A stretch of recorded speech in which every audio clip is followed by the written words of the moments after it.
دوستو یاد رکھنا، تگڑا اور مضبوط جوان پتہ کون ہوتا ہے؟ جس کی نظریں پوری طرح اس کے کنٹرول میں ہوں۔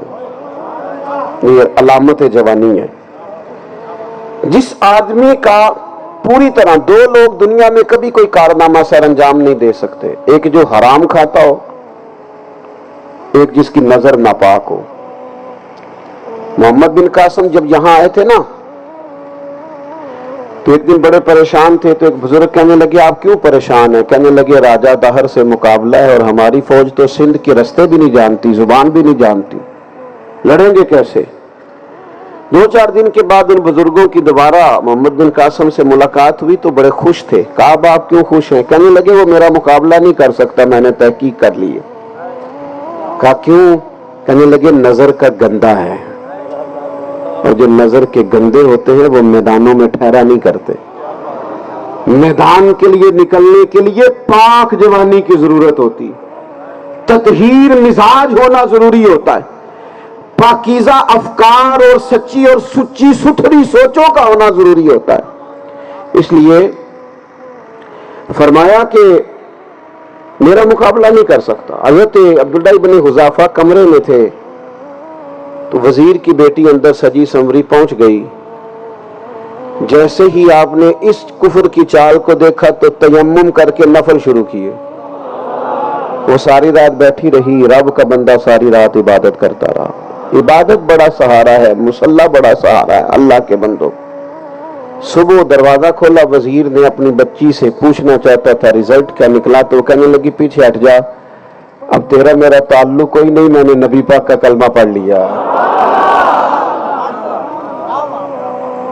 اس نے کہا میں نے بھی زمانہ دیکھا ہے، پر یہ کیا لوگ ہیں، کستوری کے بنے ہوئے، سندل سے دھلے ہوئے، کہ میں ساری رات کمرے میں رہی اور 100 اور 1000 آدمی جس جوان کا مقابلہ نہ کر سکے، اتنا طاقتور جوان کمرے میں رہا اور اسے نظر اٹھا کے نہ دیکھا۔ او کچا رنگ للاری والا جڑا چڑھدا تے لیندا رہندا ہے، اے عشق تیرے دا رنگ محمد چڑھیا پھر نہیں لیندا۔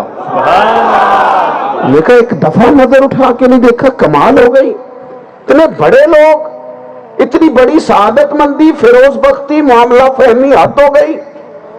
اللہ اکبر۔ دوستو بادشاہ جب پوری طرح ہار گیا نا، اس نے کہا مار دو۔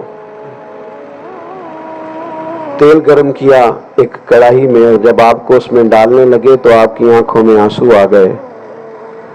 بادشاہ کا خیال ہوا شاید نرم ہو گئے ہیں، کہنے لگا روئے کیوں؟ فرمانے لگے سوچتا ہوں جان ہی ایک ہے، کتنا مزہ ہے اس کی راہ میں جان دینے کا، کتنی لذت ہے اس کے نام پر مرنے میں، کتنا لطف ہے۔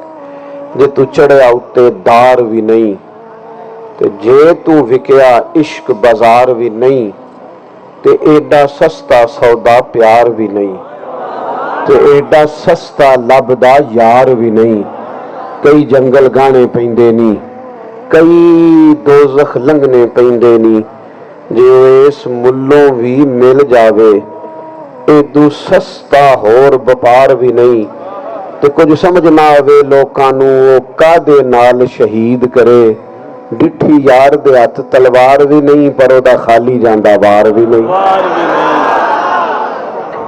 کہنے لگے ایک جان ہے نا، تو دل کرتا ہزاروں ہوتی تو ایک ایک کر کے محبوب کے نام پہ قربان کرتا، جب میرے پاس ہے ہی ایک، کروں کیا؟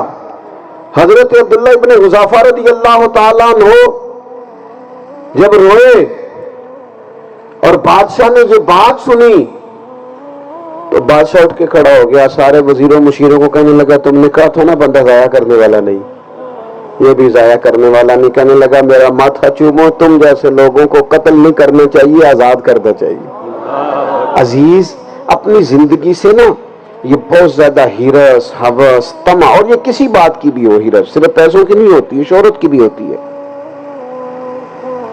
یہ بیماری انسان کو اقتدار کی بھی ہوتی ہے، تعریف کی بھی بیماری ہوتی ہے، یہ سارے نقص ہوتے ہیں لوگوں کو، اور معاذ اللہ بعض جبوں کبوں کے اندر بھی ہوتے ہیں، وہاں بھی پنپتے۔ اپنی زندگی جب تک اس سادگی میں نہیں لاؤ گے جو رسول پاک نے عطا فرمائی ہے،